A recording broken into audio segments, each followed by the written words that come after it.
Bien, vamos a ver aquí a Didi Palmer y qué fue lo que sucedió.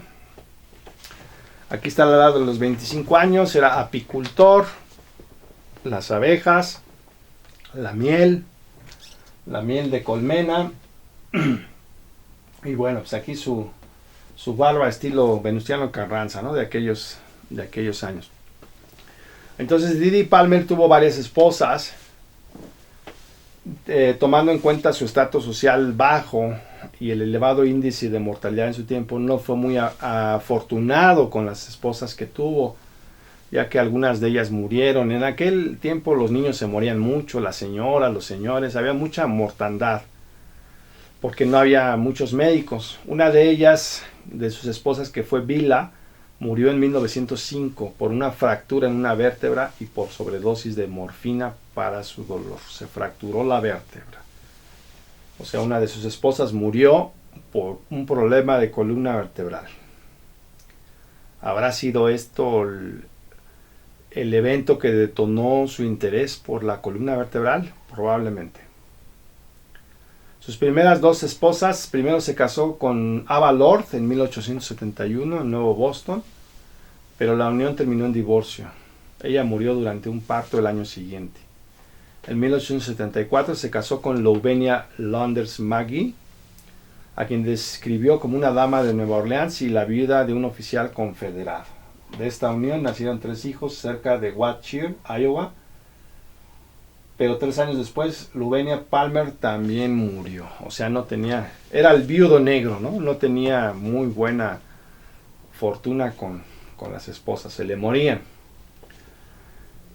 Los 3 hijos de Louvenia Landers fueron 2 hijas llamadas May y Jessie y un hijo. El hijo recibió el mismo nombre del tío Bartlett.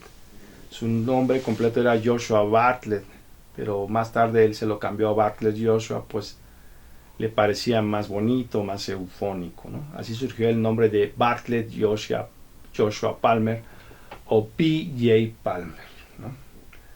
Entonces aquí es donde empieza el palmerismo de la quiropráctica. Y aquí están los Palmer y sus 3 hijos en 1890. Aquí está May de pie, May Palmer. Aquí está Jesse en el centro y aquí está B.J. Palmer, ¿no? Este chavito, este chaval, este Buki es B.J. Palmer de cuando era niño, ¿ok? Bien.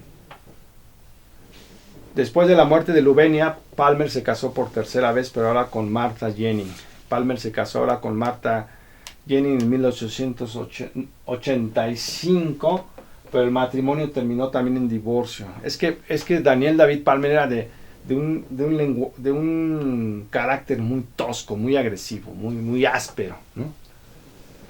Entonces no hubo hijos de estos últimos 2 matrimonios. Palmer siempre fue controvertido desde un inicio y causó grandes polémicas por su forma de ser tan brusca, tan tosca, tan ruda. Él era decidido, voluntarioso, caprichoso y su personalidad era muy fuerte. Empleaba a menudo la diatriba, es decir, el discurso virulento en contra de sus oponentes, ¿no?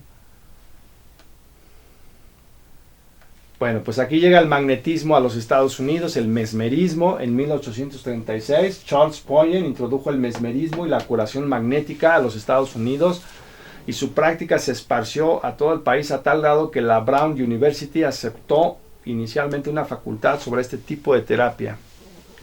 Los curanderos magnéticos fueron autorizados con licencia en algunos estados de la Unión Americana y esto es importante porque ahí empieza la filosofía de la quiropráctica, ¿sí? Aquí tenemos a Paul Caster, aquí tenemos a Charles Poyen y aquí a Paul Caster, curador magnético. Comenzando con Paracelsus y siguiendo con Franz Anton Mesmer, ya te mencioné a von Basten Paracelsus o Paracelso. La curación magnética tuvo un auge en Europa. Paul Caster practicaba el magnetismo en Otumba, Iowa, con gran éxito antes que Palmer. Era como el Mesmer de ahí de Iowa, ¿no? Era como el famosito del mesmerismo, del curanderismo magnético. Y Palmer como que dijo, pues esto está pegando, yo también le voy a hacer, le voy a pegar al magnetismo, ¿no? Caster llegó a tener un consultorio tan grande en Ottumwa, Iowa, que albergaba 40 camas y que duró desde 1869 hasta abril de 1881, mes en que murió. Caster, al igual que la mayoría de curanderos magnéticos y de hueseros de Iowa, creía firmemente que su don de curar le había venido de Dios. Y aquí es donde empieza la muy mala costumbre de tener 800 camas y de tener a 800 pacientes al día de los quiroprácticos. Aquí, ¿sí? 40 camas, así de tronarles el pescuezo como pollos, como lo hacen los alfabiotistas, ¿sí? Ve dónde empieza la raíz de todo, ¿sí? Dónde se va formando, ¿sí? Porque Daniel David Palmer afirmaba que atendía, creo, 100 o 200 pacientes al día. Así una cosa exagerada, pues cuántos minutos dedicaban, ni un minuto por paciente, ¿no?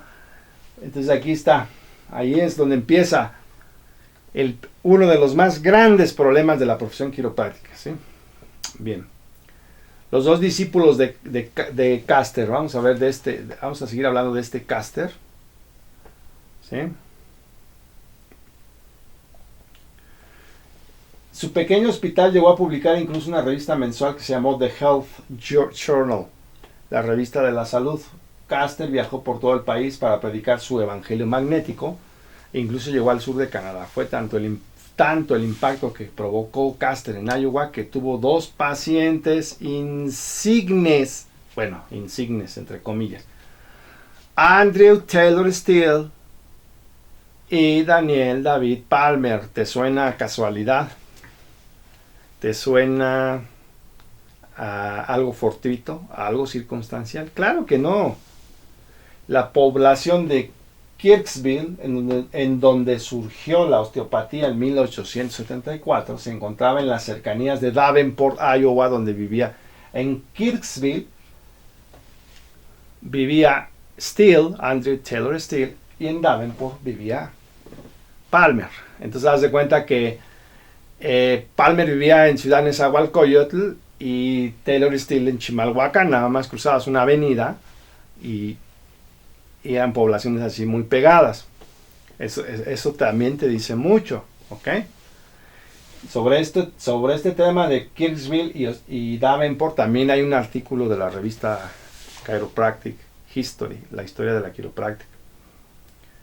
De modo que tanto la osteopatía como la quiropráctica tuvieron un origen común, el mesmerismo o curanderismo magnético de este hombre, que fue Paul Caster, ¿sí?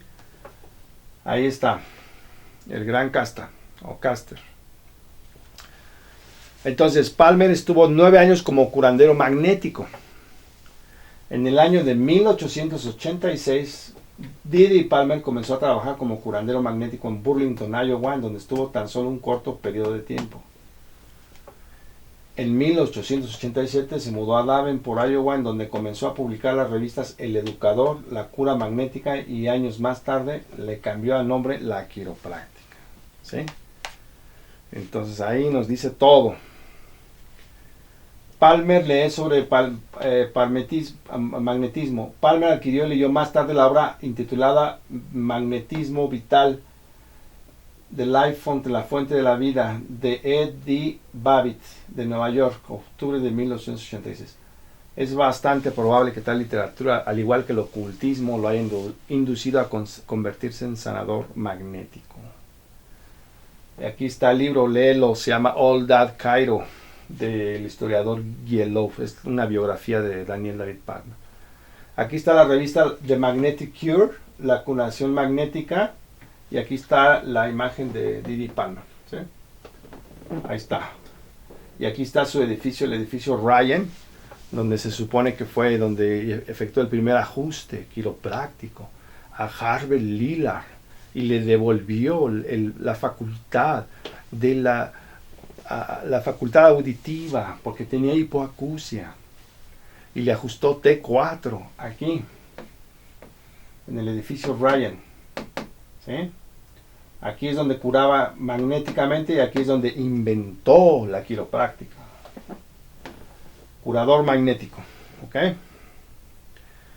Atraído por el curanderismo magnético, se embarcó de 1885 a 1895, 10 años, en una empresa personal que los llevó a los límites aún no definidos de la medicina, las ciencias biológicas, el espiritualismo y la salud. Palmer decidió por su propia cuenta estudiar con Paul Caster. Entonces se anunció en directorios locales desde 1887 hasta 1891 como aquel que cura con sus manos magnéticas, destacando que su terapia era ante todo manual, mano, ¿sí? Llegó a anunciarse como manipulador magnético antes de 1895 en el año oficial, supuesto año oficial del inicio de la quiropráctica. Y aquí le dejamos, vámonos a la siguiente cápsula, porque aquí es ya donde empieza el tema del mesmerismo y el ocultismo con más detalle, ¿vale?